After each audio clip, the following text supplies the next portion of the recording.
Capítulo 6 do material didático, o sexto selo do Apocalipse. Vamos fazer a leitura do capítulo 6, do versículo 12 até o versículo 17. Apocalipse capítulo 6, versículo 12, nos diz: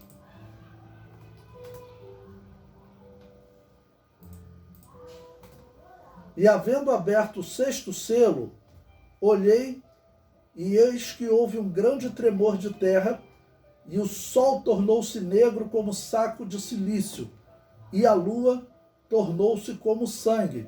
Então veja que neste selo, o sol ele já se torna negro, ou seja, a luz do sol não vai chegar na terra nesse período, ok? Então, esse não seria aquele período que eu falei para vocês de calor. Esse é um período sem luz do sol, aumenta as enfermidades, morte de vegetais em grandes proporções. O versículo 13. E as estrelas do céu caíram sobre a terra, como quando a figueira lança de si os seus figos verdes, abalada por um vento forte. Essas estrelas do céu, os antigos, eles tinham um conceito diferente de estrela do nosso conceito, do conceito científico atual. Toda luz que aparecia no céu, para eles, era uma estrela. Tá bom? Eu comentando isso porque alguns falam assim, essa profecia bíblica não faz sentido você dizer que uma estrela cai na terra, porque se uma estrela cair na terra, ela acaba com a vida da terra. Uma das menores estrelas que nós temos que poderia cair na Terra seria o Sol. Né? O Sol ele é muito maior que a Terra, 100 vezes maior que a Terra. Então o Sol acabaria com a vida na Terra. Não, não é isso que a Bíblia está falando. Estrela para os antigos era toda a luz que aparecia no céu. Então pode se tratar de um meteoro, né? De um asteroide. Isso poderia cair na Terra e causar um grande desastre, mas não causar a extinção da humanidade, mas causar uma grande mortandade. Até um cometa, se ele cair na Terra, provavelmente ele acaba com a vida na Terra, né? Porque um cometa ele já é bem maior do que um asteroide. O versículo 14... E o céu retirou-se como um livro que se enrola, e todos os montes e ilhas foram removidos do seu lugar. Ou seja, neste sexto selo, parece que está ocorrendo uma catástrofe no Sol.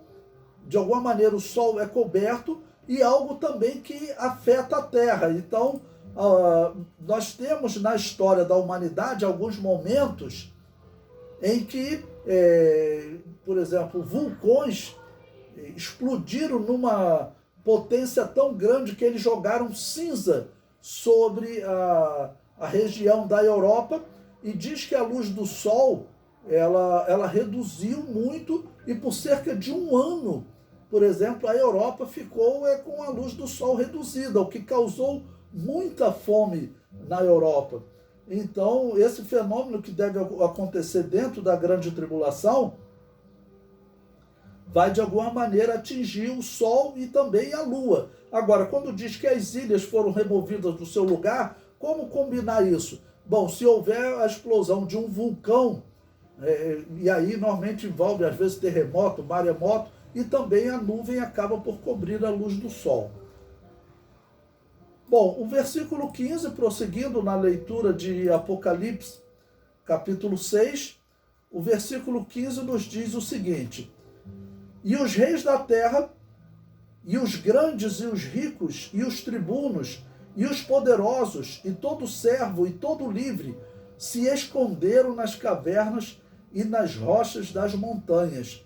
Ou seja, o que vai acontecer é algo realmente que a humanidade ela vê que é um juízo de Deus, não é algo natural.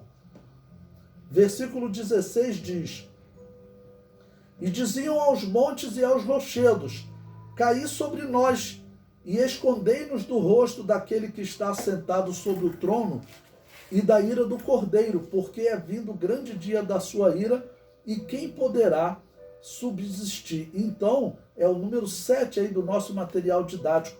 Ocorre desespero por parte dos homens, né? Porque eles dizem aos montes e aos rochedos que de alguma maneira os escondesse de Deus e do Cordeiro. Mas, na verdade, não tem como se esconder de Deus. E porque é vindo o grande dia da sua ira. O fim da grande tribulação é o dia da ira de Deus, porque Deus vai punir o anticristo e todas as nações que se uniram ao anticristo nessa batalha contra Israel, contra a cidade de Jerusalém.